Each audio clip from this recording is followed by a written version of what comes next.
எல்லோருக்கும் ஆடி அமாவாசை காலை வணக்கம்.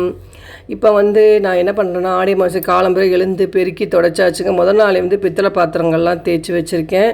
இது என்னென்னா, விம்பாரும் ஒரு பீதாம்பரி பவுடரை வச்சு இந்த மணிகள் நம்ம இப்போ சாதாரண ஜொல்லி இந்த பாசி மணிலாம் வச்சுருக்கோம் பாருங்களா, ரொம்ப டஸ்ட் அடைஞ்சிருச்சுன்னா அது பளிச்சுன்னு ஆகிறதுக்கு நான் கவரிங் செயின் வச்சுருக்கேன். அதையும் அதில் போட்டுட்டேங்க. கவரிங் செயின் தான் போட்டுக்கிறது கொஞ்சம் கருத்த மாதிரி இருந்தது. பவுன் விற்கிற விலைக்கு பவுன் வாங்குற மாதிரி அங்கே இருக்குது. அதனால் சரி கவரிங் நம்ம இருக்கிறத நம்ம சேஃப்டி பண்ணிக்கணுன்ட்டு பீதாம்பரி பவுடரில் போட்டு ஊற வச்சுட்டேங்க. அப்புறம் பெருக்கிலாம் தொடச்சி பாத்திரங்கள்லாம் பாருங்கள் தேய்ச்சி வச்சுருக்கேன். அடுத்தது என்ன பண்ண போகிறோன்னா, குளிச்சுட்டு சமையலுக்கு போக வேண்டியது தான். அவங்க தர்ப்பணை பண்ண ஆரம்பிச்சிருவாங்க. பெருக்கிலாம் தொடச்சி கோலம் போடக்கூடாதுங்க. மெயினாக கோலம் போடக்கூடாது. விளக்கு ஏற்றலாம், முன்னோர்கள்ட்ட விளக்கு ஏற்றி வைக்கலாம்.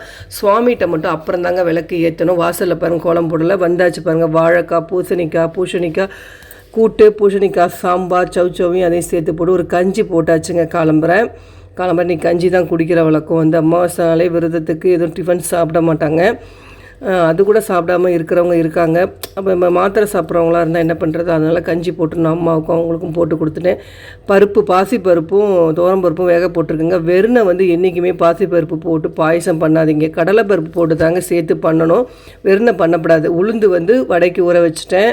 அவங்க பாருங்கள் தர்ப்பணை பண்ணியிருக்கேன். காலம்பரை காய்கறிலாம் வாங்கி வந்தாச்சு, எடுத்து வச்சுட்டேன். அதில் பாருங்கள் பாசிப்பருப்பு இதெல்லாம் துவரம்பருப்புலாம் வெந்துருச்சு. நல்லா வெந்ததை இனிமேல் நாம் கஞ்சி எல்லோரும் குடிச்சிட்டாங்க. எனக்கு தான் இருக்குது மீதி. ஃபைனல் நான் குடிச்சிட்டா வேலையை ஆரம்பிச்செல்லாம். கூட்டு நல்லா வெந்ததுக்கப்புறம் தேங்காயில் பச்சை மிளகா, ஜீரகம், கருவேப்பிலை, கொத்தமல்லி இதெல்லாம் போட்டு அரைச்சி விட்டு பண்ணி பாருங்கள். அந்த கூட்டு சூப்பராக இருக்கும்.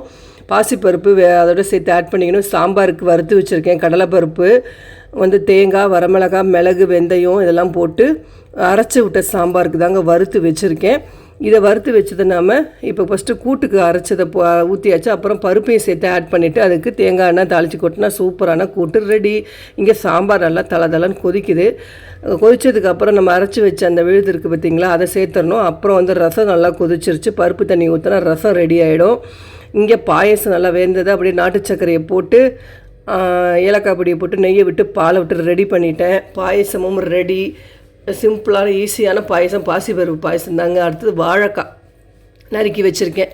அடுத்தது கூட்டு ரெடி ஆகிடுச்சு. வாழைக்காயை வேக விட்டு பண்ணால் அது ஒன்று தான் பாக்கி. அடுத்தது வடை பண்ணணும். இந்தபடி சமையல்லாம் முடிச்சுட்டேன். சாதம் ரைஸ் வைக்கணுங்க. பச்சரிசி தாங்க சாப்பிடணும். இது என்னென்னா, அது சொல்கிறேன் கேளுங்க. இந்த பொடி நான் இதுக்கு தான் வறுத்து வச்சுருந்தேன். அதாவது இந்த சாம்பாருக்கு தேங்காய் இல்லை தீர்ந்து போச்சு. என்னடா பண்ணுறது, நம்ம கொத்தமல்லி வர பொடியும் பண்ணலையே, என்ன பண்ணலான்னு பார்த்தா அப்புறம் ஐடியா பண்ணேன். இதை நம்ம அப்படியே ட்ரையர் பண்ணி பொடி பண்ணி எடுத்து வச்சுட்டு அதுக்கப்புறம் தண்ணி விட்டு அரைச்சி சாம்பாருக்கு விட்டுறலாமேன்ட்டு கொஞ்சம் வாழைக்காய்க்கு எடுத்து வச்சுட்டேங்க. சூப்பர் ஐடியா தோணுச்சு டக்குன்னு. அப்புறம் வாழைக்காய் வெந்துருச்சு. வெந்ததுக்கப்புறம் அதை அப்படியே தாளித்து கொட்ட வேண்டியதான். பருப்பு ஊற்றியாச்சுங்க. மணக்க பூசணிக்காய் அரைச்சிட்டு சாம்பார், ரசம் எல்லாம் ரெடி ஆகிடுச்சு. வாழைக்காய் பொரியல் தான் பண்ணணும், அதுவும் பண்ணிட்டேன் ரெடி. அப்புறம் ஒரு டீயை நம்ம பழக்கப்படி டீயை போட்டாச்சு. வடையை ஆகிடுச்சு பாருங்கள். சாதம் எல்லாம் முடிச்சிட்டாங்க. அடுத்தது என்னங்க, பூஜைக்கு போய் பார்க்க வேண்டியதாக. அடுத்த சமையலை பார்த்துருங்க. அதுக்குள்ளே எல்லாம் முடிச்சாச்சு. வாழைக்காய் கறி, ரசம், பருப்பு களத்துக்கு எடுத்து வச்சுருக்கேன். கரைச்ச மோர், கருவேப்பிலை, பெருங்காயெல்லாம் போட்டு வடை, பாயசம், கூட்டு, பூசணிக்காய் கூட்டு, பூசணிக்காய் சாம்பார், சாதம்.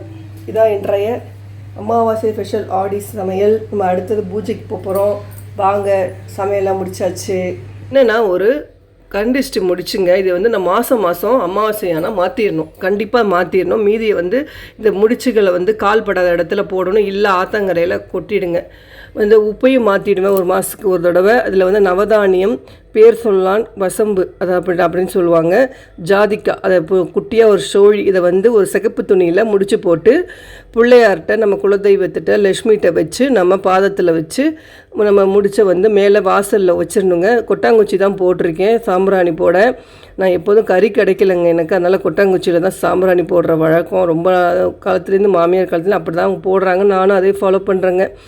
அப்புறம் பூஜையெல்லாம் பண்ணியாச்சு. வேப்பிலையெல்லாம் எடுத்து பறிச்சுட்டு அம்பாள்கிட்ட வச்சு ஆடி செவ்வாய், வெள்ளி, ஞாயிற்றுக்கிழமைனா கேட்க வேண்டிய. அப்புறம் ஃபஸ்ட்டு நம்ம முன்னோர்கள் தாங்க. இதான் எங்கள் மாமியார், மாமனார். அவங்களுக்கு ஃபஸ்ட்டு வழிபட்டுட்டு அதுக்கப்புறம் தான் நான் சுவாமிக்கே நைவேத்தியம் பண்ணுவேன். அவ்வளோ அழகாக இருப்பாங்க எங்கள் மாமியார். கலை அப்படியே லக்ஷ்மி கலை கடாஷங்கிறது அவங்க முகத்தில் தாங்க. சும்மா சொல்லக்கூடாது. ஒரு சுவாமியை பார்த்த ஒரு மன திருப்தி. ஏன்னா எனக்கு அந்த பாக்கியம் சீக்கிரம் முடிஞ்சு போச்சு, கிடைக்கல.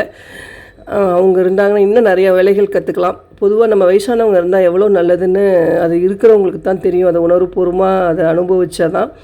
சில பேர் இருக்கிறவங்க கஷ்டம் அப்படின்னு நினைப்பாங்க. அவங்களால நிறைய விஷயங்கள் தெரிஞ்சுக்கலாம். பாட்டி தாத்தா அப்படிங்கிறது எவ்வளோ ஒரு சந்தோஷமான விஷயம் பாருங்கள். இந்த பாருங்கள் பல ஆயிடுச்சு பார்த்தீங்களா, அப்படியே கோல்டு மாதிரி ஆயிடுச்சு. இது அவ்வளோதாங்க. எடுத்து நம்மளே அப்படியே எடுத்துகிட்டு நல்ல தண்ணியில் எடுத்து வாஷ் பண்ணிக்கணும். பண்ணிட்டா சூப்பரான ஒரு செயின் ரெடி ஆகிடுச்சு. இந்த விளாக் இதோட முடிச்சுக்கிறேன். நாளைக்கு வேறு விளாக்கில் பார்க்கலாம். அது வரைக்கும் டாடா.